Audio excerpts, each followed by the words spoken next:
चले तो अधर्माचरण करने वाला आध्यात्मिक हो ही नहीं सकता, और अधर्माचरण करने वाला अगर उन्नति को प्राप्त हो रहा है तो पूर्व पुण्य से हो रहा है। पूर्व का जो पुण्य है वो उसे उन्नति को दिखा रहा है, वो बहुत बुरी तरह नष्ट होगा। पहले हमें कवच पहनना पड़ेगा कि अधर्माचरण हमारे अंदर ना आने पाए।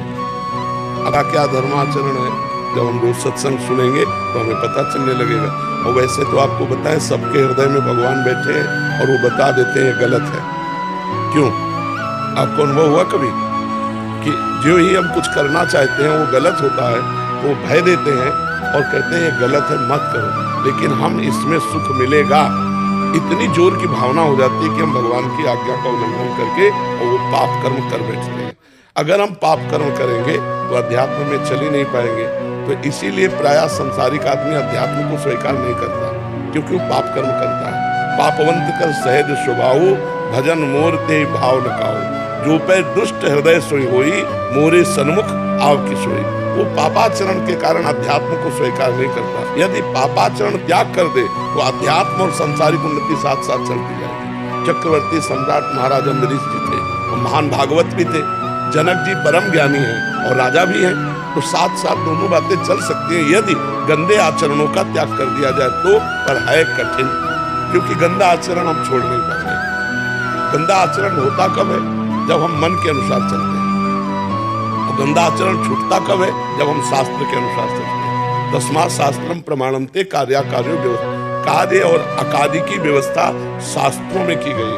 तो सब शास्त्रों का ज्ञान ना हो तो संतों का संग करो, तो वो सार बातें आपको सत्संग में सुनाते रहेंगे तो आपका ज्ञान प्रकाशित होता रहेगा।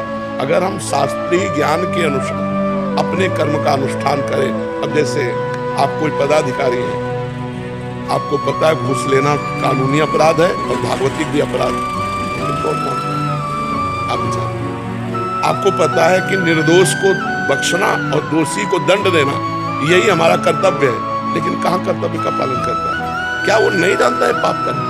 अब वो कहे कि हमें आध्यात्मिक भी उन्नति करने और लौकिक भी उन्नति करने, तो लौकिक आ गया, लेकिन ये जब फूटेगा इसका जहर वो पूरा वंश को बर्बाद कर देगा। तो पहले तो धर्माचरण पे चलना सीखा जाए तो हम आध्यात्मिक उन्नति को प्राप्त कर लेंगे। पहले हम अपना चरित्र पवित्र करें, हमारे आचरण पवित्र हो, हमारा जीवन पवित्र हो।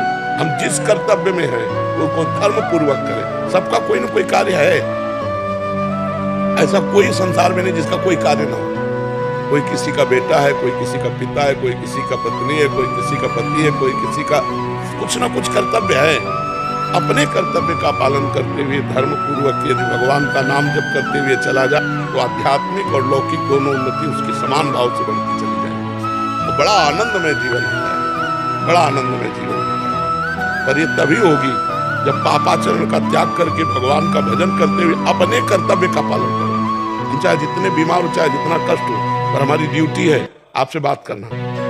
तो हम अपनी ड्यूटी को कोशिश करते हैं कि कभी हमारी छुट्टी ना हो। तुम्हारी तो छुट्टी भी होती होगी शनिवार इतवार, हमारी शनिवार इतवार ज्यादा ड्यूटी रहती है, क्योंकि तुम्हारी छुट्टी रहती है ना, तो हमारी ड्यूटी जोरदार हो जाती है।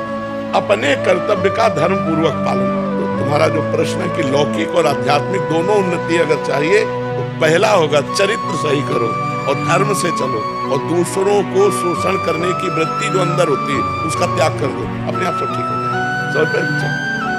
धीरे धीरे इसका बहुत ज्यादा बढ़ रहा है लोलुपता।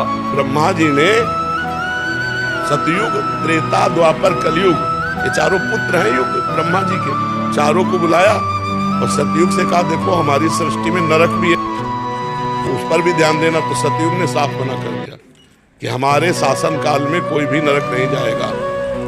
त्रेता से कहा, तो त्रेता ने कहा बड़े भैया जैसे चलेंगे वैसे ही हम चलेंगे। द्वापर से कहा, द्वापर ने कहा आपकी आज्ञा का हम पालन करने की कोशिश करेंगे।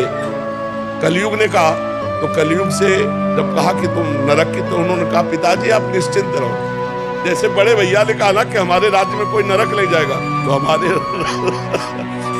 शासन काल में चूक हो जाए तो कोई स्वर्ग या भगवान को प्राप्त करे, सीधा नरक है, सीधा नरक। अब देखो नरक वाली बातें हो रही नहीं हो रही, बेईमानी, नाना प्रकार का छल कपट, सब जितने कोई ऐसा बिरला होगा जो शराब न पीता हो, मांस न खाता हो, पराई स्त्री से व्यभिचार न करता हो, नहीं तो बच्चापन से